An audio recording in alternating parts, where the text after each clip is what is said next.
Buenas tardes. No sé si me escuchan bien, están viendo bien, todos recibiendo. Soy el doctor Guillermo Hidalgo del Servicio de Anestesia de la Clínica Alemana. Servicio de Anestesia que en el sector de maternidad tiene un equipo de especialistas dedicados casi exclusivamente a la anestesia obstétrica. El objetivo de esta charla, que es la primera que se hace después de la crisis de las suspensiones por pandemia, es la primera que se hace de nuevo, ya esta vez por vía online, es una de las actividades que para mi gusto son las que más nos dan satisfacciones porque se ha demostrado con el tiempo la tremenda utilidad que tiene. Nosotros somos capaces de diferenciar claramente aquellas mamás que han llegado habiendo asistido a la charla de aquellas que no. Se nota inmediatamente la diferencia de actitud, de exposición que tienen a todo lo que van a vivir durante el parto, que es la idea que nosotros las acompañemos. Entonces, lo fundamental en esta charla es tratar de borrar algunos mitos que circulan en la información pública, resolver algunas dudas y, sobre todo, hacerles ver que no tienen que tener miedo específicamente con la utilización de la anestesia en un fenómeno natural como es el parto. Ahora, la primera diferenciación importante es, como ustedes ven ahí, este es un parto normal, natural, un parto como vaginal, y esta otra es una cesárea. Los dos eventos son totalmente diferentes desde el punto de vista de la anestesia. En un parto, en que la mamá ingresa en trabajo parto y aparece el dolor, el objetivo, y ténganlo súper claro esto, nosotros no tenemos ninguna intención en interferir con el trabajo de parto ni provocar una anestesia muy profunda. Lo que tratamos de hacer es darle una analgesia, es decir, que la mamá siga con su fenómeno de trabajo parto, pero que el dolor esté disminuido, ojalá a cero, pero que no eso signifique que queda confinada a la cama, que no puede caminar, que no puede hacer sus actividades de ejercicios durante el trabajo parto. Totalmente diferente es la situación en una operación cesárea, en la cual ya más que un parto pasa a ser directamente una operación quirúrgica como cualquier otra, y en ese caso la paciente debe recibir una anestesia quirúrgica que obviamente es una anestesia suficiente como para realizar una operación sin problema. Ahora, lo que nosotros usamos es la analgesia neuroaxial en el trabajo de parto, y siempre la gente se pregunta cómo, dónde, y la primera cosa que preguntan es ¿por qué necesito analgesia? Porque probablemente alguien podría decir, bueno, las mujeres a lo largo de la vida han tenido esos partos sin analgesia, porque ahora tengo que, o me ofrecen una analgesia. Esto es porque todos los estudios indican y toda la experiencia acumulada indica que el dolor del trabajo parto es uno de los dolores más intensos que puede llegar a sentir una persona. Y el lugar donde nosotros vamos a instalar la anestesia es en esta zona de la espalda, entrando hacia las raíces nerviosas que traen la información dolorosa desde el útero y hacia la médula espinal y de ahí al cerebro. Nosotros cortamos el circuito a este nivel. Ahora, estamos diciendo que es un dolor de los más intensos que se puedan experimentar por el ser humano, pero el dolor tiene como característica primordial que es una experiencia absolutamente personal. Es así como hay pacientes que podrán describirlo como el dolor más intenso que han tenido en su vida, y hay otros que dicen, bueno, yo suponía que esto iba a doler, pero la verdad no fue tanto, o fue poco, o mucho menos de lo que esperaba. Es decir, nadie puede ponerse en la situación de una persona ante la experimentación de dolor, de tal manera que nadie puede saber cómo va a reaccionar cada uno de nosotros ante una circunstancia dolorosa en diferentes etapas de la vida. Ahora, una pregunta frecuente también es ¿cómo duele? El dolor sigue, esta es una curva de avance del trabajo parto. Ustedes ven aquí la fase latente del trabajo parto, cómo va aumentando la dilatación hasta llegar a la dilatación completa y pasar al expulsivo o al parto mismo. el dolor va siguiendo esta curva y se inicia muy suavemente, lentamente va ascendiendo y va aumentando en la medida que el trabajo parto va progresando. Y este dolor tiene como característica muy importante que no es un dolor constante, es un dolor que va acompañado con cada una de las contracciones uterinas que ustedes ven aquí graficadas. Por lo tanto, después de un periodo de dolor en el punto máximo de la contracción, viene un periodo de descanso en que el dolor cede y reaparece en la siguiente contracción. O sea, es un dolor cíclico, es progresivo, va aumentando con respecto al avance del trabajo parto, y esas son sus características fundamentales. Ahora, para las mujeres que han sufrido de menstruaciones dolorosas, el lugar donde duele el trabajo parto en su primera etapa es bastante, yo creo que les trae a la memoria los lugares donde el bajo vientre duele, la cara lateral de la pelvis, y el dolor de colita o dolor de la zona sacra o sacropelviana como resultado de la referencia cutánea o la referencia externa de la paciente. Ella lo refiere como viniendo de ahí al dolor que viene originado desde la contracción uterina.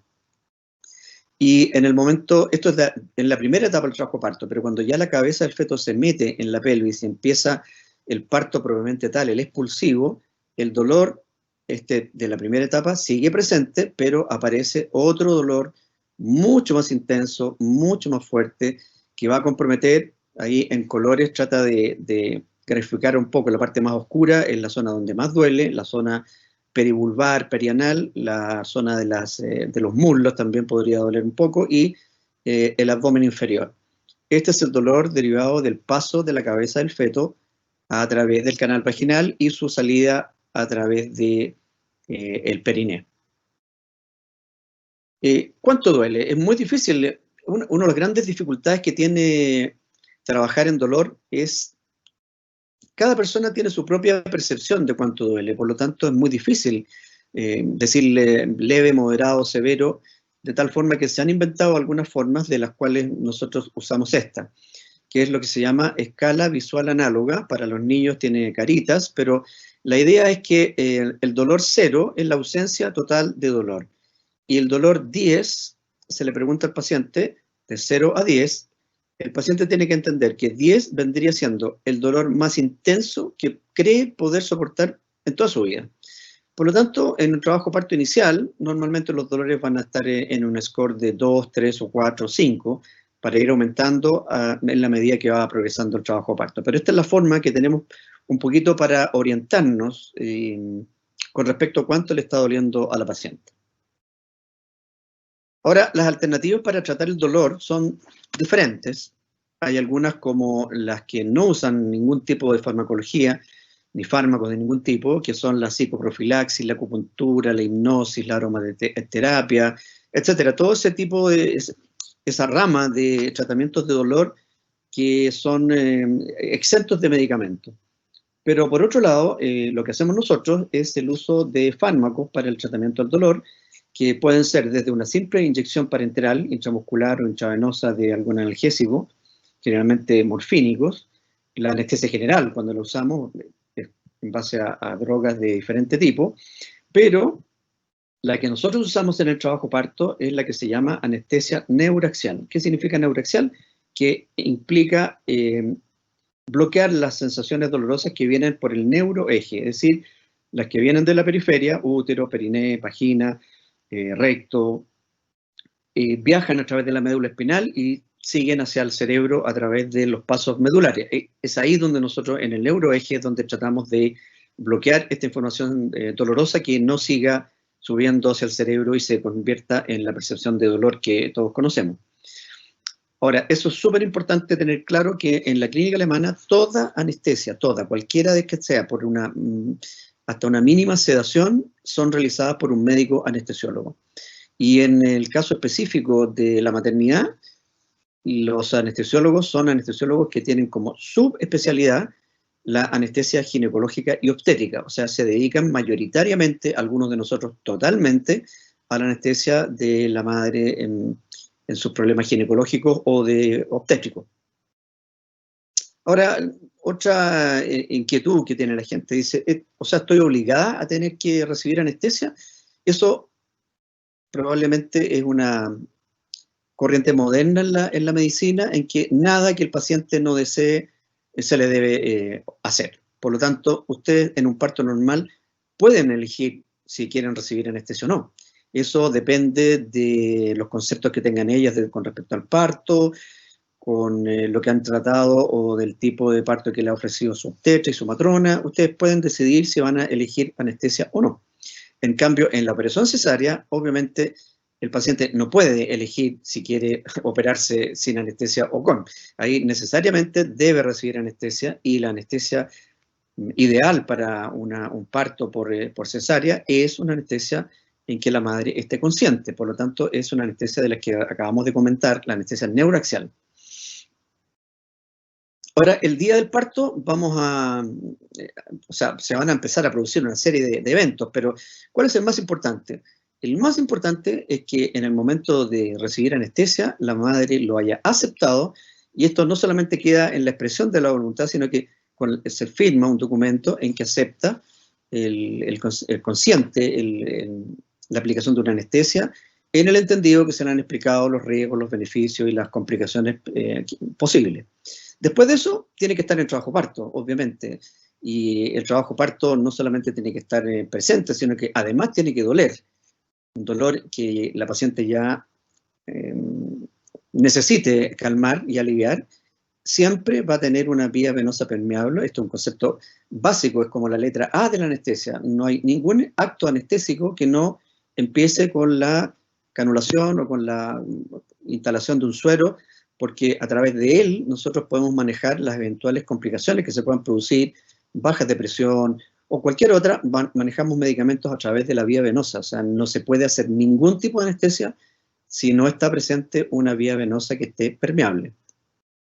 Y el otro elemento que nosotros tenemos que juzgar, y que probablemente en los casos positivos se han conversado previamente con el obstetra o con la matrona, es que no existan contraindicaciones para que la mamá pueda recibir anestesia o analgesia. Este es el consentimiento, una parte del consentimiento donde se informa la descripción, las incidencias, complicaciones, y ahí es donde dice consentimiento informado para analgesia neuroaxial en obstetricia. La mamá tiene que suscribir, firmar, y si no está ella presente o no está en condiciones de firmar, puede firmar su marido, un representante, un pariente autorizado por ella. Ahora, de las contraindicaciones que acabamos de decir, ¿cuáles son las más frecuentes en las cuales nosotros decimos la paciente no puede recibir una anestesia neuroaxial? Las más frecuentes, de las más frecuentes hoy día y todos los días nos aparecen alteraciones de la coagulación sanguínea que han aparecido, son enfermedades que tiene la paciente, o simplemente, por ejemplo, una hemofilia, o simplemente porque la paciente ha tenido alguna indicación de tratamiento anticoagulante que el cardiólogo o el hematólogo se la han indicado, y en el momento que nosotros vamos a dar la anestesia, si ese tratamiento anticoagulante está activo, simplemente no se puede pinchar una anestesia o tratar de hacer una anestesia neuroaxial. Después, en aquellas pacientes que tienen deformidades muy severas u operaciones de la columna vertebral, en que no solamente podría ser muy difícil hacer la anestesia misma, al costar tanto, uno podría provocar más daños que beneficios a la paciente, y eventualmente, si al final de mucho batallar logramos hacer la anestesia, como tiene operaciones, como tiene cicatrices o tiene una deformidad importante, nadie puede garantizar que esa anestesia va a funcionar de la forma habitual y común como funcionan todas de ellas. Y en todo este tipo de contraindicaciones es fundamental que haya habido una comunicación del obstetra o la matrona con el anestesiólogo de turno, por último, pero que evalúe la situación de la paciente y si es necesario de algunas indicaciones, o le comente en qué situación va a estar esa paciente en el día del parto. Esto se tiene que hacer con anticipación. O sea, no es deseable, no es pertinente que una paciente llegue en trabajo parto y descubramos que está en tratamiento anticoagulante activo, o que tiene una tremenda cicatriz de una gran cirugía de columna y recién nos estamos enterando. Es muy importante para las que hayan tenido cirugías de columna que en lo posible, cuando las evaluemos o cuando vengan a su parto, traigan imágenes de sus operaciones, las radiografías de columna o lo que tengan pertinente, una resonancia o lo que sea, que nos dé información de qué fue lo que se le hizo y qué lugares podrían estar comprometidos para evitarlos. Ahora, una mamá podría decir perfectamente y con justo derecho, no quiero recibir anestesia, pero inevitablemente, y esto no es sujeto a una concordancia con el paciente o con el sistema, aunque la paciente no quiera recibir anestesia, siempre va a haber un anestesiólogo cerca de la zona quirúrgica de nuestra maternidad. Eso significa las 24 horas del día y todos los días del año, porque el parto es impredecible, nunca se sabe en qué momento se puede producir una emergencia que comprometa tanto a la mamá o al feto o a los dos, y eventualmente podríamos requerir una anestesia urgente. Y lo otro que es importante, porque si una mamá se arrepiente de haber dicho que no quiere anestesia y de repente la desea, podría decir que, pucha, ahora me van a tener que traer un anestesista quizás de dónde. Eso no es así. El anestesiólogo siempre va a estar presente y vamos a estar formando parte del equipo que va a estar al cuidado de ustedes. Por ejemplo, una mamá que tenga una complicación postparto inmediata o que haya presentado un sangrado. Es decir, siempre el obstetra se va a apoyar en nuestra ayuda y colaboración para manejar estas complicaciones. Una gran pregunta siempre para las mamás, ¿es segura para el bebé y para la mamá, obviamente? Y les muestro de nuevo la misma imagen anterior.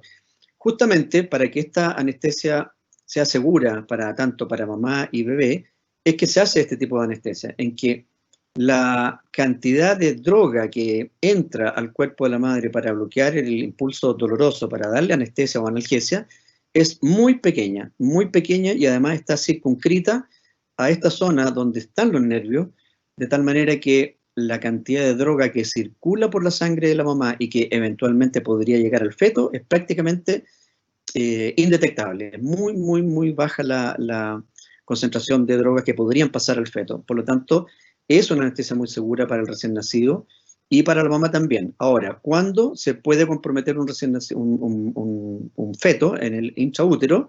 Es cuando la mamá presenta complicaciones. Si la mamá presenta complicaciones, probablemente podría ser afectado el feto también. Ahora, las dos más importantes anestesias que usamos se llaman la anestesia epidural y la anestesia espinal. La epidural o peridural, la espinal o raquidia o intratecal, como la van a escuchar ustedes. La diferencia está en el sitio de acción. Esta está en el espacio epidural. Anatómicamente es un lugar que está por fuera del saco de la médula, donde están, hay un saco que se llama el saco dural, donde está la médula espinal y todos los nervios bañados en un líquido que se llama líquido cefalorraquídeo. Bueno, la anestesia epidural funciona por fuera de ese saco y la anestesia raquídea funciona adentro de ese saco, es mucho más rápida, más intensa, más densa y la usamos generalmente más reservada para cirugías. Y como ambas tienen ventajas y desventajas, existe una tercera técnica nueva, más moderna, estoy hablando de 20, 25 años, que se llama combinada espinal epidural, en que utiliza las dos simultáneamente durante la misma punción. O sea, se obtiene las garantías que nos da la anestesia raquídea, pero además nos da la oportunidad de dejar puesto un catéter y que nos va a permitir seguir dando anestesia a lo largo de horas o muchas horas en el catéter en el espacio epidural. Es la combinación de las buenas ventajas que tienen ambas y eliminando los problemas que podrían causar ambas. ¿Qué va a pasar ese día cuando ustedes lleguen? Lo primero es que les van a poner un suero, una vía venosa para... la vía venosa es como una especie de seguro que uno tiene ante cualquier acción médica, no solamente ante la anestesia. Luego las van a poner en posición sentada o de lado. Estamos entendiendo que ya llegó el momento, la paciente había aceptado la administración de la anestesia y ya está con un nivel de dolor que implica que requiere anestesia, ya sea por indicación de la matrona, del obstetra o por petición de la misma paciente.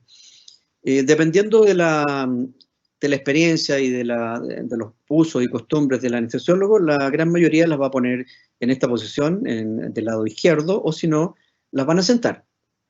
Luego, una vez que ya están de lado, va a proceder un aseo de la espalda, un aseo con agua y jabón. Para los maridos que están escuchando, que están viendo la presentación, esta imagen no quiero que pase inadvertida. Yo les recomiendo encarecidamente que hagan lo mismo que hizo este valiente papá que se instaló ahí, acompañó, porque si no, no van a estar, o se asustan o se salen, eso se los van a cobrar por el resto de la vida. Así que les recomiendo encarecidamente que mejor se queden ahí y acompañen a su esposa, a su pareja, a la mamá de su hijo. Y luego viene una etapa en que se le hace un aseo, esta parte da frío ya, porque ya el líquido está un poquito helado, y luego el anestesiólogo, que en este caso es una dama, la doctora, está pintando ahora ya con una desinfectante directamente para dejar totalmente limpia la espalda. Aquí no crean que se arrancó, solamente debe haber separado a alguna otra cosa, pero no ha huido, está presente, sigue presente. La anestesia local que hacemos, una de las cosas que siempre la gente comenta, las agujas de las anestesias deben ser espantosas, horrendas, muy gigantes. Bueno, la que ustedes deberían sentir como una picada de abeja y como una sensación de ardor cuando se está instalando la anestesia local de la piel solamente, es de este tamaño. Comparándola con una moneda de 100 pesos, es no más que esto. Es una aguja muy delgada, muy finita y que pretende solamente anestesiar la piel donde va a ir después la aguja peridural o espinal específica.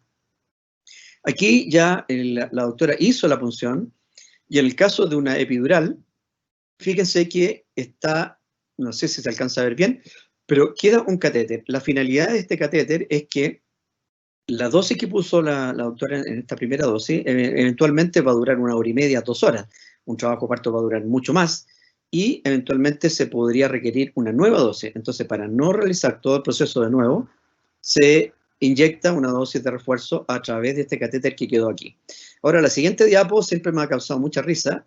La doctora está fijando el catéter. Es muy importante que ese catéter no se mueva, no se salga, no se vaya a doblar. Por lo tanto, van a ver ustedes que las fijamos con telas, con todo tipo de adhesivos para que no se salga. La diapo que van a ver a continuación este es el parche más grande que yo he visto. Yo tengo cerca de 40 años de experiencia, pero nunca había visto un parche tan grande como este. O sea, no se impresionen porque no es necesario, basta que sea hasta por aquí nomás. Y luego se fija el trayecto del catéter y el catéter queda sobre el tórax de la paciente para poder seguir inyectando. Pero no se impresionen por esto porque aquí solamente lo que se funcionó es un puntito. O sea, no sé por qué este parche fue tan grande, justo para la foto. Esta es una diapo que me encanta porque es la típica diapositiva que se explica sola. O sea, piensen ustedes que esta mamá cuando solicitó la anestesia debe haber estado con un score de dolor mayor de 5, 6, 7, 8, o sea, con dolor intenso. Y esta foto está tomada en tiempo real, efectivamente, aquí no hay edición de esto. Está tomada 5 minutos después de que se le puso la anestesia. Y verán cómo está con una cara que envidiable, de felicidad, de alivio, de tranquilidad. Aquí se ve su catéter que está puesto ahí para seguir siendo inyectada en caso necesario. Ahora, ¿qué se gana con la analgesia?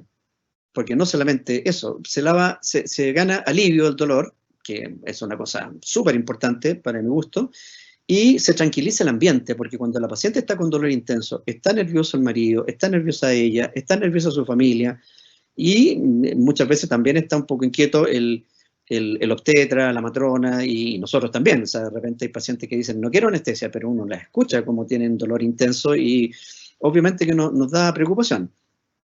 Lo otro que ganan, y muy importantemente, es que la mamá puede colaborar en muchas cosas. Por ejemplo, puede caminar, puede hacer ejercicios con pelota de pilates o cualquier otro ejercicio que hayan concordado con su matrona, y también va a colaborar en el momento en que la guagüita salga, va a colaborar en que esa salida sea indolora y ustedes se puedan concentrar completamente solamente en el fenómeno del nacimiento de su hijo, no estar pendiente de si le duele, si tiene un corte o si un desgarro.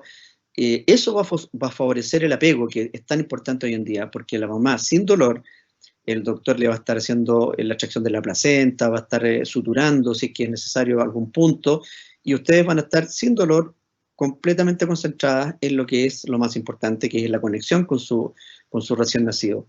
Y por último, el estar con la analgesia, ese catéter que está ahí puesto, nos da la seguridad que si en un momento dado se produce una emergencia, nosotros al tener este catéter podemos utilizarlo de inmediato y evitar la anestesia general en los casos de emergencia o de urgencia. Ahora, ¿qué va a pasar una vez puesta la anestesia?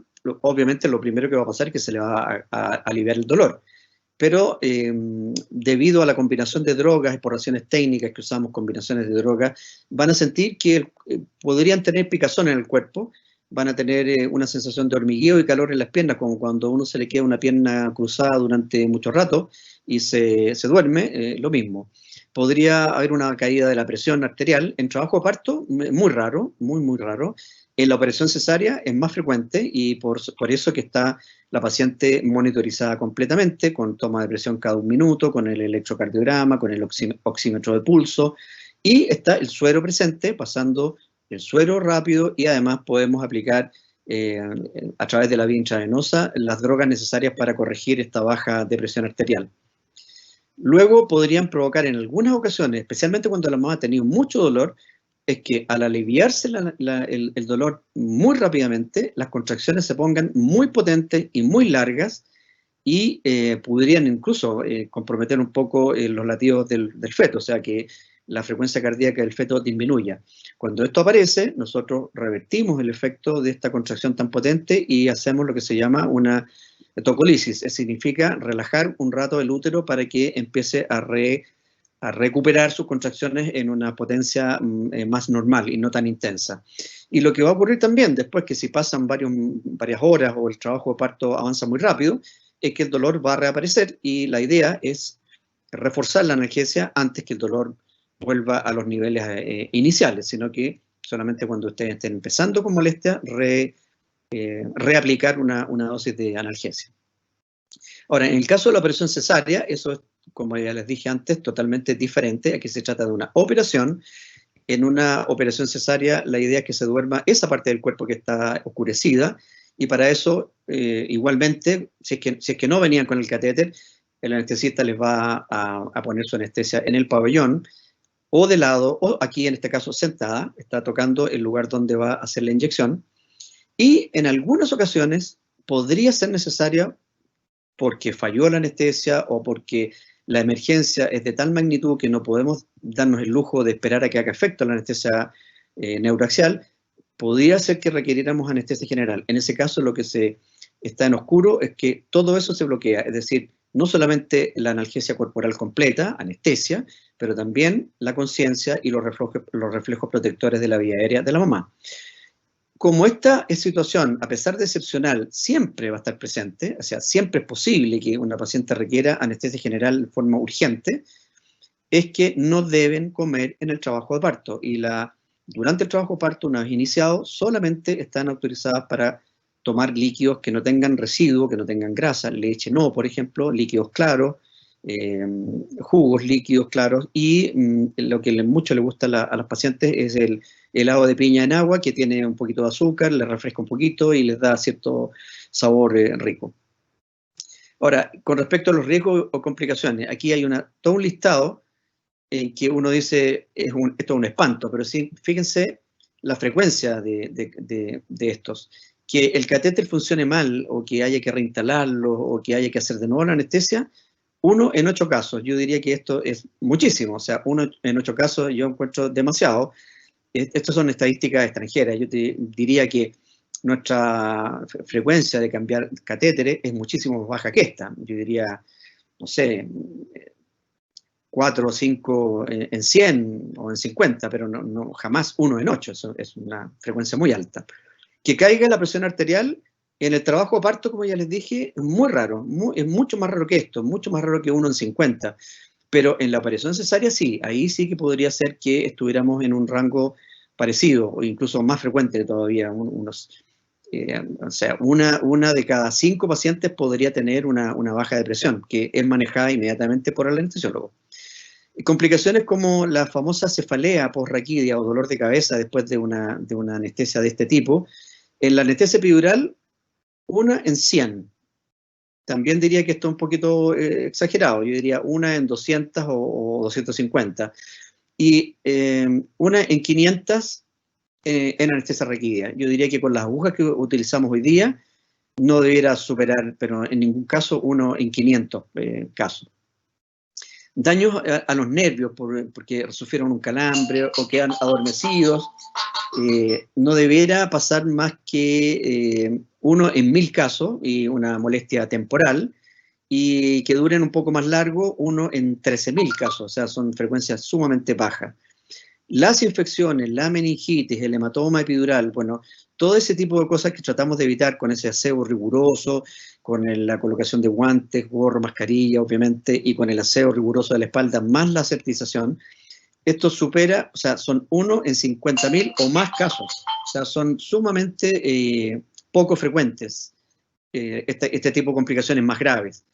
Y el daño, podría haber un daño neurológico de más largo tiempo, más duradero en el tiempo, pero esto está, fíjese bien, 1 en 250.000 casos, o sea, 1 en 3, 4, 5 años de actividad anestésica en un servicio. O sea, el rango de complicaciones es sumamente bajo, para que lo tengan bien claro. Ahora, resumiendo, en toda acción médica siempre va a haber riesgo versus beneficio. En este caso se cuenta con una muy buena relación riesgo-beneficio, es decir, los beneficios superan, pero con extrema largueza, a los eventuales riesgos que pudieran ocurrir. Es muy segura tanto para la madre y para el hijo. La madre puede participar activamente y se siente parte del proceso. Y la anestesia es muy versátil en el sentido que podemos partir como una muy suave analgesia para trabajo parto hasta una muy intensa anestesia para una operación cesárea. Y tengan presente que nuestro objetivo siempre va a ser, de todo el equipo, es lograr una escena al terminar el proceso del trabajo parto como esta. Eso es lo que queremos todos, una mamá feliz, un niño sano y robusto y vigoroso. Ahora les agradezco mucho su atención y vamos a dar paso a las preguntas que puedan haber surgido durante esta presentación.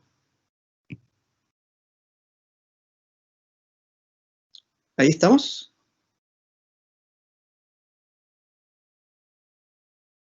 Amanda, ¿se escucha? Doctor, ¿Sí? ¿dejo compartir la presentación para que vamos a las preguntas? ¿La dejo de compartir? Ya. Sí, para que vamos a las preguntas. Ok. Tenemos Ahí. bastantes preguntas. Perfecto. Tenemos 17 preguntas. Vamos a ir por la primera. Pregunta la señora Paulina, ¿qué pasa si al pujar no sale? ¿Aún se usan los forceps? Bueno, es una pregunta que la debe contestar una obstetra, pero obviamente si la mamá puja y no, agüita no sale, el obstetra evalúa cuál es la acción obstétrica más adecuada. El forceps se sigue usando y existen otros elementos como el vacuum, que es una especie como una ventosa que se aplica sobre la cabeza de la guagüita para ayudarla a salir. Pero el concepto del forceps como una cosa, un instrumento terrible, medieval, es porque antiguamente, recuerden ustedes, la medicina era totalmente diferente y el obstetra hacía todo lo posible por evitar una cesárea y hacía todo lo posible porque la guagua saliera por vía vaginal. Eso significaba hacer forceps con presentaciones de la guagüita muy altas, en que tomaban la guagüita, la encajaban, la rotaban y la sacaban. Obviamente eso tenía un costo importante en los resultados, guaguitas deprimidas, con dificultad para respirar o con algún otro tipo de complicación. Hoy día el obstetra decide hacer un forceps prácticamente cuando la cabeza está mitad afuera prácticamente o mitad adentro y solamente hace una maniobra como para facilitarle ese último tramo. Por lo tanto, el forceps hoy día ha dejado de ser una cosa tan traumática y terrible como ocurría antes. Después dice, en ambos tipos de nacimiento se aplica la hora dorada. No sé lo que es la hora dorada. ¿Qué es la hora dorada? ¿Será el apego? No sé a qué se refiere. Después dice, ¿por qué en otros países no es algo normal colocar analgésicos en el parto a pesar de sus beneficios? Bueno, La idiosincrasia de los países es muy diferente. Ahora, hay cosas como, por ejemplo, que son consideradas por los extranjeros cuando vienen a cursos y conversan con nosotros, lo consideran un lujo asiático que nosotros tengamos un servicio de anestesia permanente durante 24 horas del día y todos los días del año, y más todavía que haya un anestesiólogo dedicado exclusivamente a la maternidad. Eso en otros lugares del mundo no se da. Por lo tanto, en algunas partes, la renuencia a usar anestesia es porque para poder usar anestesia tienen que llamar al anestesista que está en los pabellones centrales o que está en otras partes, que venga al sector de maternidad y ponga la anestesia. Por lo tanto, es difícil desde el punto de vista operativo porque no hay una persona dedicada 100%. Y por otro lado, hay muchos lugares del mundo en que todavía se sigue pensando que la anestesia enlentece o altera la evolución del trabajo parto. Ahora, eso, la literatura científica moderna está repleta de situaciones en las cuales ya se demuestra que una anestesia bien administrada no solamente no facilita, sino que permite incluso que pacientes que de otra manera jamás habrían podido tener un parto normal, les permite tenerlo. Les pongo un ejemplo. Una paciente con una enfermedad al corazón, una cardiópata, que no puede tolerar 6, 8 o 12 horas de trabajo parto con dolor, sí los puede tolerar en mucha mejor forma cuando tiene anestesia. Una mamá hipertensa, una mamá obesa mórbida, una mamá con una pelvis límite que le va a costar tener su parto. Bueno, esas pacientes sin anestesia es muy difícil que lo puedan lograr. Por lo tanto, en nuestro país eso es un estándar y tenemos altos rendimientos con respecto a la cobertura del parto, de anestesia en el parto, es muy, muy, muy alto. En otras partes del mundo las coberturas son más bajas por esas razones. Incluso hay razones previsionales, en que en algunos lugares del mundo las compañías de seguro, en algunos lugares, no pagan la prestación de anestesia, las pacientes lo tienen que pagar aparte, y eso también complica. Ahora, el uso de Clexane, el tratamiento anticoagulante, que el Clexane es un tratamiento anticoagulante para los que no lo conocen, y la mamá tiene que suspender el Clexane para una anestesia de parto en las dosis de prevención, que son dosis no tan altas, 12 horas. Con 12 horas de suspensión es posible. Pero en el caso de que se adelante el parto, obviamente si estamos dentro de esas 12 horas en que se puso la última dosis, vamos a tener que o hacer tiempo para darle a la droga para que cursen esas 12 horas y se vaya el efecto, o simplemente va a haber que cambiar la estrategia y en el periodo en que no podamos tener, no podamos darle anestesia de este tipo, vamos a tener que darle anestesia de otro tipo, analgésicos endovenosos o inhalatorios, y esperar las 12 horas. Y si eventualmente fuera una cesárea de urgencia, lamentablemente en ese caso, cuando el anticoagulante no se ha ido, digamos, no ha dejado de funcionar, tiene que ser realizada con una anestesia general. El parto natural, dice una señora Karina dice, si quiero un parto natural, pero hay un momento en que no aguanto más, ¿existe una restricción si está muy avanzado el parto? Bueno, esa es una eterna discusión que tenemos con el grupo de obstetras que tienen partos naturales o con las matronas que estimulan el parto natural. Yo respeto perfectamente su derecho y su decisión a no tener un parto con analgesia. Eso es perfectamente respetable y no tengo ninguna opinión en contra. El problema está en que muchas veces la paciente se decide cuando está con un dolor tan grande que está absolutamente descontrolada. Y ahí no solamente van a correr riesgo ustedes, sino que vamos a correr riesgo nosotros. O sea, esa incidencia de complicaciones con una paciente que no puede colaborar, que no se puede quedar quieta o que se mueve ante la contracción, es susceptible de tener más complicaciones o que nosotros tengamos un accidente durante la colocación del parto. Es decir, yo les aconsejo a todas aquellas mamás que quieren un parto natural que tomen una decisión en un momento todavía en que tengan cierto control de la situación, porque en el momento del parto inminente, no digo que no vamos a tratar igual de ayudarlas de alguna manera, pero los riesgos aumentan, claramente.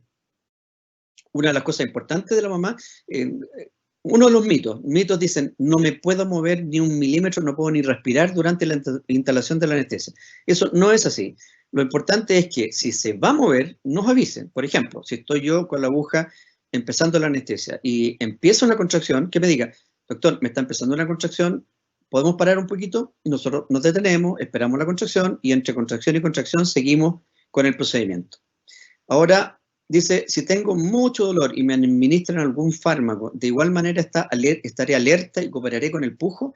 Bueno, uno de los objetivos, cuando hablé hace un rato atrás de una anestesia bien hecha, una de las condiciones que tiene que tener esa anestesia es que la mamá pueda pujar, eso es lo ideal.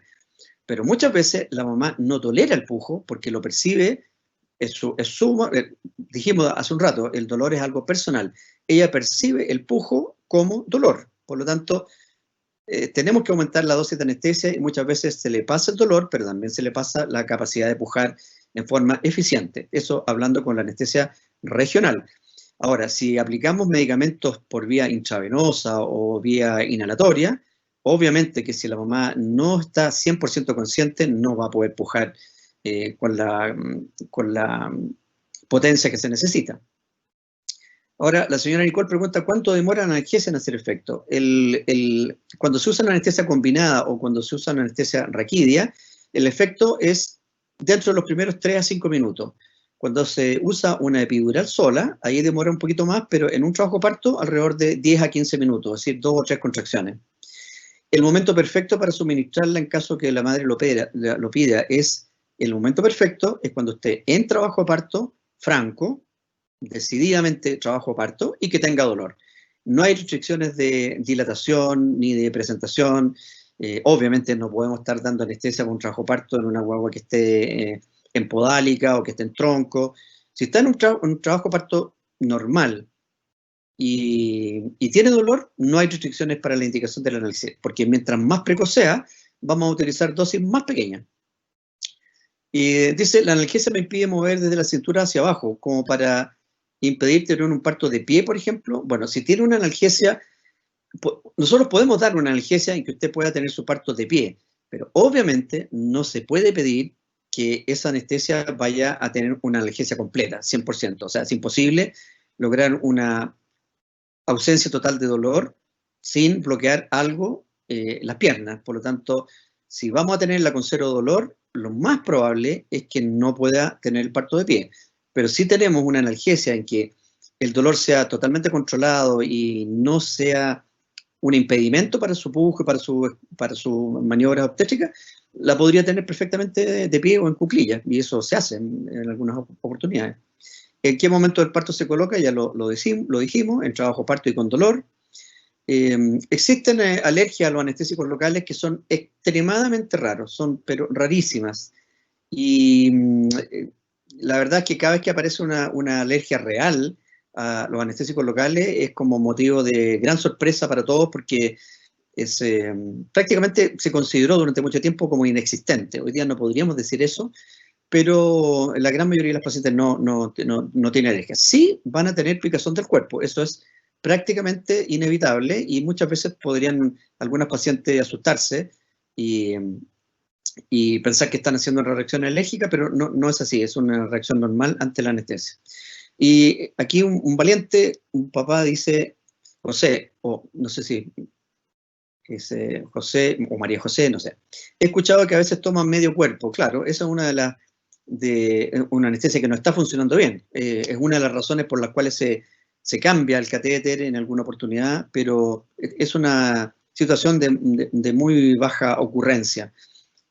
El riesgo del bebé de la epidural, solamente va a tener riesgos el bebé con respecto a la anestesia epidural o raquídea si es que la mamá tiene alguna complicación. Por ejemplo, baja de presión, que es lo más frecuente, náuseas, vómitos. En ese caso, uno podría... Lo más importante es cuando a la mamá le baja la presión, porque eso significa que también al bebé le está llegando menos sangre de lo apropiado a través de la placenta. Los riesgos y las complicaciones, me parece que las tocamos en alguna parte.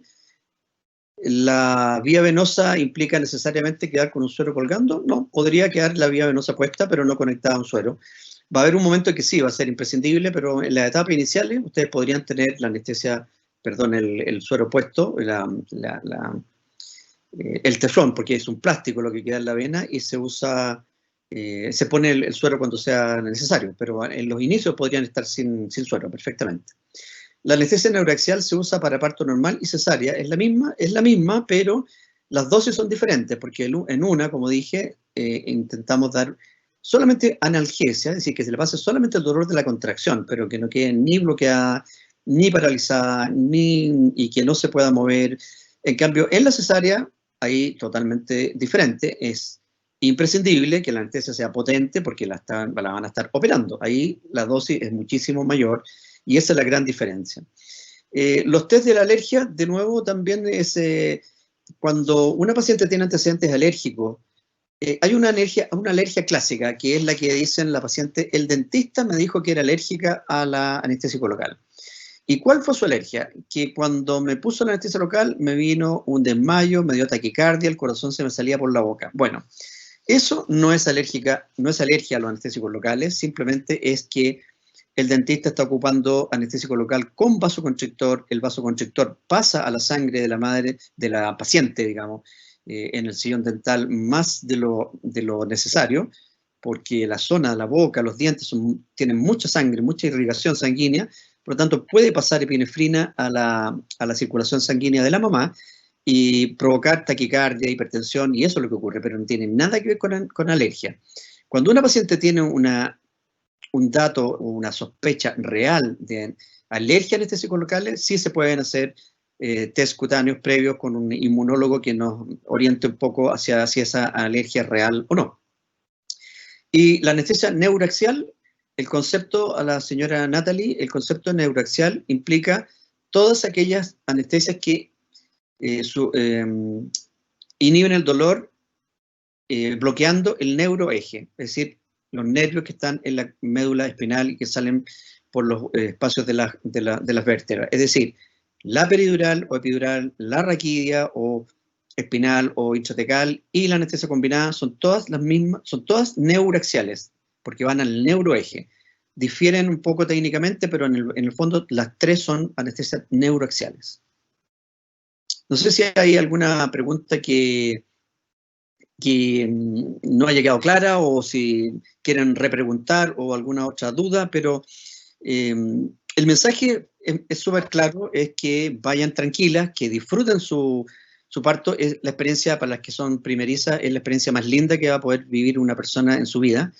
Y cuando otros anestesiólogos nos preguntan, ¿y ustedes no se aburren de estar todo el día con parto, cesárea, parto, cesárea, parto, cesárea? Bueno, es que no han entendido nada, porque nosotros disfrutamos en cada parto, en cada nacimiento, disfrutamos como si hubiera sido el primero. Desde que partí en anestesia obstétrica hace 38 años hasta este minuto, sigo disfrutando y sigo sin comprender el misterio del parto y del nacimiento. Amanda, no sé si estamos o... Estamos listos, doctor. Perfecto. Les agradezco muchísimo la atención a todos y las esperamos. Vayan tranquilas, contentas y sepan que independientemente si quieran anestesia o no, va a haber un profesional que va a estar cerca de ustedes para ayudarla en lo que sea necesario. Muchas gracias a todos.